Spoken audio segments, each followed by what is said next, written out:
Have you ever wondered what passive income looked like in medieval times?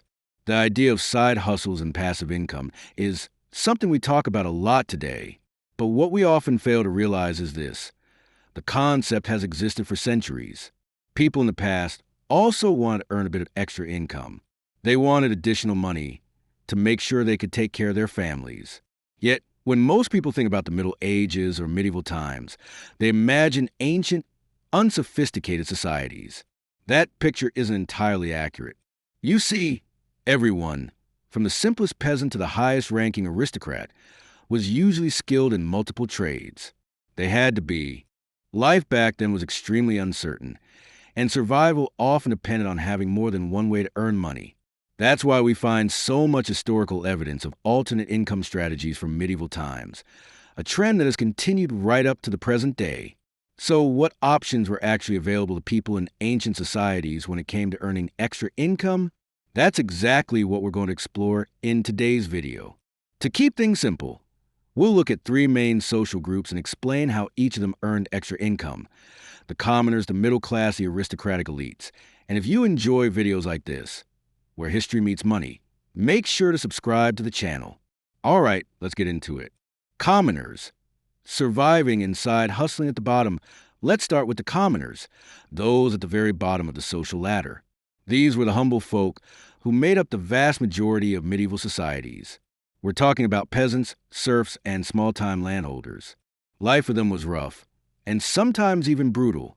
However, compared to modern workers, there was one thing they surprisingly had more of: leisure time. Now, I don't mean relaxing vacations or rest at the beach.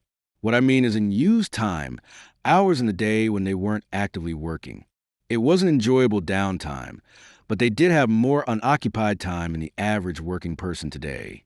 For example, according to an article by The Economist, during the 14th century in Europe, a period of relatively higher wages, peasants worked no more than 150 days a year. That meant they had almost half the year free. They used this time wisely. Peasants practiced trades alongside farming, and they looked for ways to improve productivity or earn extra money. Surprisingly, there were many opportunities available to them. One option was producing and selling craft items in local villages or to traveling merchants. In good seasons, peasants could even afford to plant crops beyond basic food needs. In medieval India, for instance, farmers planted crops like cotton, indigo, and sugarcane. These were smart economic choices. These crops generated higher income, and interestingly, people had to pay for them in cash, which is where the term cash crops comes from. These goods fetched high prices, allowing common farmers to live relatively decently, even after paying taxes or dues to landlords and authorities. Slavery as an income strategy, a dark reality. The next income method used by commoners is far more uncomfortable to discuss: slavery. In medieval times, even common people could own enslaved individuals. Historical sources suggest that the average price of a slave was in the high 30s of ducats. According to one Reddit user's estimate, a single ducat would be worth about $138 today, meaning a slave costing 38 ducats would equal roughly $5,245 in modern money. That's a significant investment, but not entirely out of reach. An experienced laborer in medieval Europe could earn the modern equivalent of $3,300 to $4,000 a year. On top of that, people often lived in large extended families and pooled their incomes, making it possible to afford enslaved labor. These enslaved individuals were then used to generate more income by producing more crops, working additional land, or contributing to other productive activities. It was a cruel but economically effective system. The middle class: skill, trade, and opportunity. Next, we move up the ladder to the middle class. This group included traders, brokers, craftsmen, untitled landholders, and high-ranking servants of royalty. They usually earn enough to pay others for work, and many also own enslaved people. However, unlike agricultural labor, urban skill professions required years of training, so you couldn't just hire anyone. The solution was apprenticeship. Apprentices worked without wages while learning a trade, benefiting in the long run, while masters gained labor without immediate costs. This system worked well for both sides. In certain Islamic societies, however, Craftsmen often preferred enslaved workers. This was because the time and money spent training them paid off in the long term. Enslaved workers couldn't leave for better opportunities. A fascinating detail is that in many Islamic societies, enslaved people were not considered simple property, but human assets. They could own property and even take legal action if mistreated. In rare cases, some even rose to rule vast Islamic empires. Still, they lived under harsh restrictions and lacked freedom. Trade ventures and early investing trade ventures were another powerful income stream for the middle class. People pooled capital to fund merchant expeditions. Investors typically provided funding and received around 75% of the profits upon return, the lion's share.